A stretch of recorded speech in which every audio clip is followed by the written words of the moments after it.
Well, hello, Texas. And Jordan here, and guess what? I'll be joining you again in Waco, Texas, September 24th.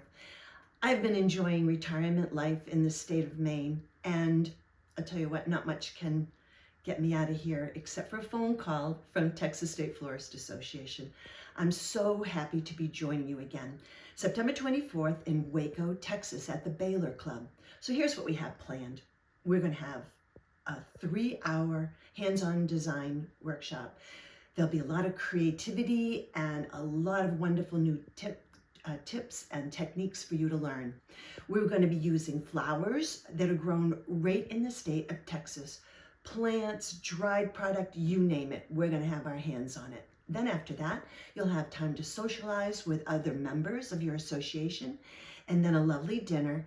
After that, we'll do a design presentation on the main stage with lots of inspiration.